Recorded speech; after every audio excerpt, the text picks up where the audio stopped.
général, votre magazine d'actualité culturelle préféré. Je sais pas pourquoi j'ai réduit. Je suis avec la légendaire Laurie Léveillé, qui était là dans l'épisode passé, mais si vous l'avez pas vu, l'épisode 1, allez le voir. 2, Laurie est autrice de grand talent. On est à la licorne. On est à la licorne. By the way. Ici. Ben oui, mais ton petite maison. Whoopalaï. Let's go. On s'en va en aparté. Laurie? Oui. Prends un petit pion. Oui, prends le pion. On le met au 4 sous. Parce que c'est là que je vous amène. On va voir La vengeance et l'oubli, texte et mise en scène par Olivier Kemed. Je vous lis le synopsis. Son père est mort, assassiné. Le fils dévasté cherche par tous les moyens à venger le patriarche. À ses yeux, les suspects sont si nombreux. Omnubilé par le spectre de son père, le fils accuse donc la terre entière. Sa mère, qui s'est remariée bien rapidement, son beau-père, qui a repris le trône de la famille, sa fiancée, qui semble cacher quelque chose. Heureusement, l'ami fidèle le croit, le soutient, ne le lâche pas. L'enquête des deux inséparables commence. Qui a tué le père? L'histoire pourrait ressembler à celle d'Hamlet. Ça ne l'est pas exactement, mais un peu quand même. Voilà, donc c'est ça le synopsis de La vengeance et l'oubli. Donc, ça le dit très bien, c'est une enquête qui revient sur l'une, et je cite, l'une des plus vieilles énigmes criminelles de la littérature, la mort du père d'Hamlet. Et le point de départ de cette œuvre-là, c'est une nouvelle de l'écrivain japonais Naoya Shiga, dans laquelle l'auteur décrit le point de vue de l'oncle d'Hamlet, qui tient un journal intime.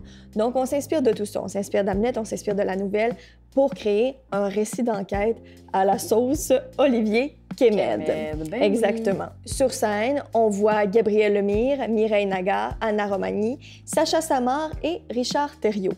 On a une équipe spéciale, moi, dans les ruines rouges du siècle. Beaucoup de monde. Olivier Kemed. Ben, il y a sa famille, il y a des gens en qui il a confiance. Il travaille avec ces créateurs-là depuis bien longtemps. Ça a fonctionné pour moi dans les ruines rouges du siècle et ça fonctionnera certainement pour La vengeance et l'oubli.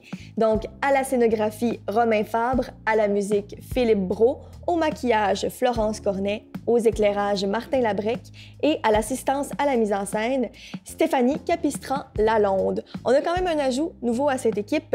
Au costume, c'est Cynthia Saint-Gelais qui va faire la création des costumes pour La vengeance et l'oubli. On a vu ses créations dans White Horse, Dr. Hello, donc grande saison pour elle chez Duceppe. Et là, elle se retrouve au Katsu dans La vengeance et l'oubli. C'est présenté du 16 avril au 11 mai. Merci, Laurence. De rien, Laurie. Moi, je t'amène à la chapelle. Oui. Oui. Et voilà. Avec le spectacle « Cette colline n'est jamais vraiment silencieuse ».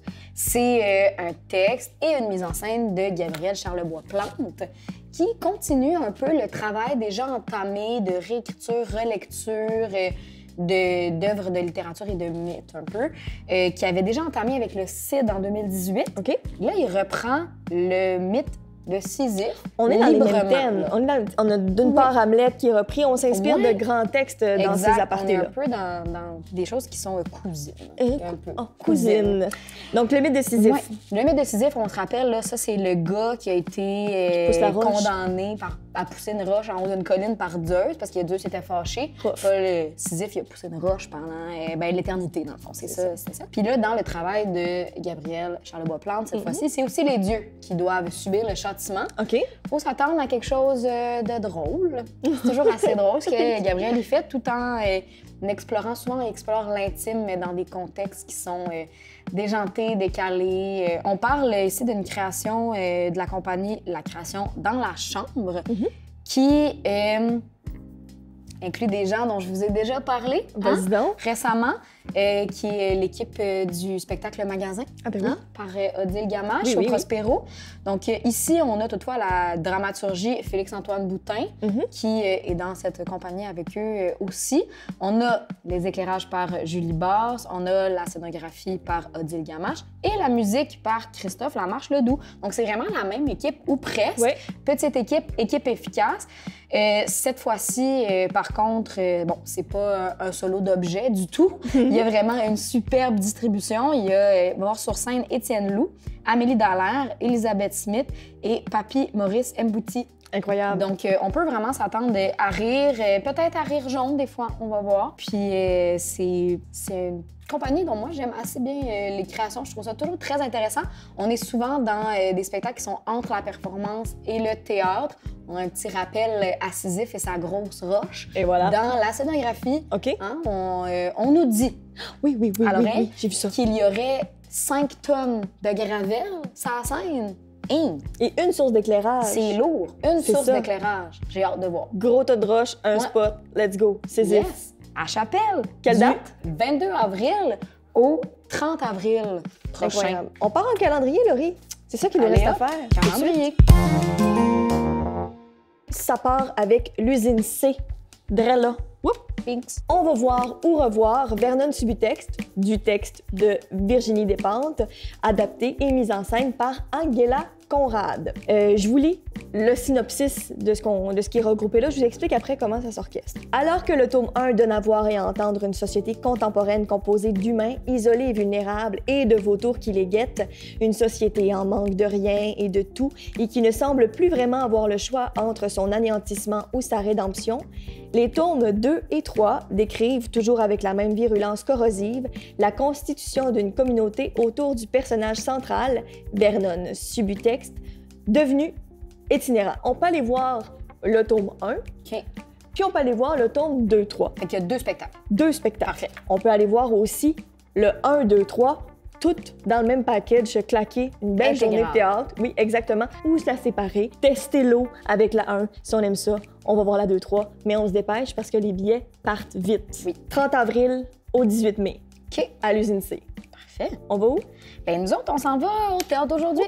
Merveilleux. Le théâtre d'aujourd'hui, juste ici. Oh non. On s'en va dans la salle Michel Rossignol, la grande salle du théâtre d'aujourd'hui, pour, encore là, voir ou revoir le spectacle Pisser debout sans lever sa jupe. Génial. Un texte et une mise en scène d'Olivier Artaud. On a vu sa mise en scène récemment de l'Éveil du printemps au théâtre de Denise-Pelletier. Très bon. Donc, synopsis. Depuis l'enfance, Olivier Artaud ressent un profond malaise quant à sa façon de se mouvoir quand il est heureux, se jugeant trop féminin et enfantin. Qu'est-ce qui a influencé sa manière d'être dans l'espace? Pourquoi adhère-t-il à la convention voulant que le féminin mine le masculin? Qui dicte nos choix? Qui a réellement le contrôle sur ce que nous sommes? Ici, l'auteur, le metteur en scène, réunit sur scène un flamboyant groupe d'amis et d'artistes de plusieurs disciplines qui s'appliquent à révéler le bagage culturel et sociologique de nos préjugés et de nos paradoxes. On est vraiment dans l'autofiction, la performance, il y a de la musique, il y a du vidéo en direct aussi. Donc, on est dans une forme très éclatée, très festive aussi, Vraiment, avec Pisser debout, sans lever sa jupe. Tu l'avais-tu vu, toi, l'année Oui, passée? je l'ai vu. J'ai vu la dernière. C'est phénoménal. Ouais, c'est assez... Ah, c'est éclaté, mais c'est génial le travail des acteurs, sur le travail sur le corps qu'on connaît de Olivier Artaud, évidemment. Mais vraiment, c'est un texte à voir qui pose de grandes questions et qui répond ou pas. Mais je pense vraiment que c'est un dialogue qui est important. Je suis très contente que ça soit de retour. Oui, c'est du 25 avril au 3 mai. Merveilleux. Fait que c'est court. On y va vite. Moi, je vous amène à la licorne en formule 5 à 7. Je reviens ici en formule À la maison. 5 à 7. Oups, là, la maison vient de prendre le bord. On va voir, pas maintenant, un texte de David Harland, de traduction par Marc-André Thibault, mise en scène par Marc-André Thibault. Le jour suivant les funérailles de son père, un anxieux et toujours endeuillé Matthew se prépare à s'envoler pour Londres afin d'auditionner pour RADA, la prestigieuse école de théâtre. Alors que son oncle Ray, un peintre décorateur, interrompt sa préparation d'audition pour donner des conseils de carrière douteux et son avis non sollicité sur scène, Matthew commence à douter de son envie de quitter Belfast.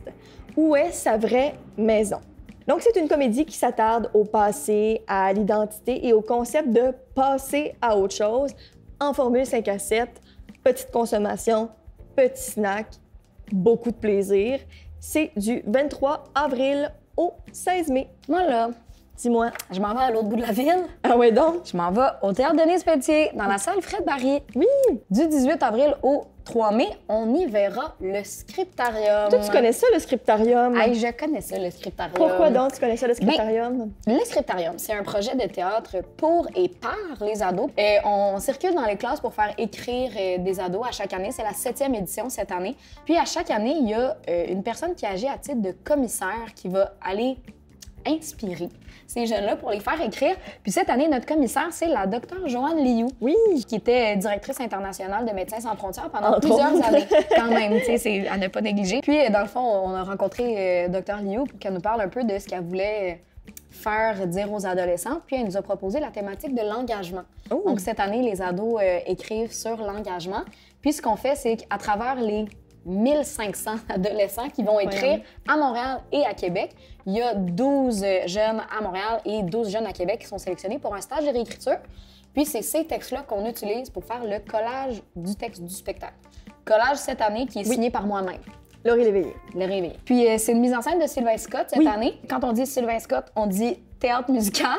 Donc, ça va être du théâtre musical aussi cette année avec une superbe distribution. Vraiment des gens qui apprennent en ce moment à jouer de la basse et du drum. Bravo. Puis qui vont nous jouer ça on the spot. Quelle date? Du 18 avril au 3 mai à la salle Fred Marie. On va voir ça. Moi, je vous amène au rideau vert. Ah oui, c'est Très vrai. cher. Le rideau vert. Drette là. On va voir Mademoiselle Agnès, un texte de Rebecca. Voir ou revoir, ça aussi. Voir ou revoir, effectivement. Le texte de Rebecca Kricheldorf, je l'ai bien dit. Oui, tu l'as bien dit. Rebecca Kricheldorf. Ah, tu Là, vois, tu fallait que l'as je le dit. répète pour Elle le avait chien. dit. C'est une traduction de Leila Claire Rabi et de Frank Weigand. J'ai bien dit ça aussi. Oui, ça je aussi, leur c'est dirai très pas. bon. On va pas se planter. Mise en scène par Louis-Carl Tremblay. Ça a été fait au Prospero en 2022 et c'est repris maintenant au Rideau Vert. Synopsis. Il faudrait pouvoir se passer des autres, ils sont si hypocrites. C'est le dur constat d'Agnès, l'écrivaine qui souhaiterait se faire ermite afin de fuir les mondanités de la caste qui est la sienne. Son absolue d'honnêteté en tout temps et son incapacité à proférer la moindre flatterie sont de réels handicaps dans un monde qui carbure aux compliments, aux sourires, aux demi-vérités. De toute façon, elle s'en moque, qu'ils s'étouffent tous, elle n'a pas besoin d'eux. Sauf que c'est faux, bien sûr. Et là commence la souffrance. Comment vivre si l'on refuse sans cesse de mettre un peu d'eau dans son vin? Ça me parle, ce texte-là. La hargne. La hargne, j'ai pas l'air de ça, mais je suis penchée. On dit que Mademoiselle Agnès est un misanthrope des temps présents. Donc, on a vu le misanthrope peut-être au TNM. Et là, on va voir sa proche cousine, Mademoiselle Agnès. Et on parle évidemment du milieu artistique et de l'esprit parfois trop critique. Du 1er mai au 1er juin. C'est tout! Et ça, c'était l'avant-dernier C'est-tu épisode vrai? d'Admission Générale, Laurie. Ben oui, la saison se termine. C'est plate. C'est de même, c'est triste. Les saisons théâtrales se terminent bientôt et donc que les lancements des prochaines saisons arrivent. J'ai très hâte de voir, moi. C'est vrai, on a des beaux scopes à venir. Suivez-nous sur Facebook, YouTube, Instagram. TikTok. TikTok, Ça a l'air. maintenant. J'ai appris ça, dernier épisode. Ben, c'est Je suis ça. allée suivre. Puis à très bientôt, tout le monde. Merci, Laurie. Bientôt. Merci, Laurence.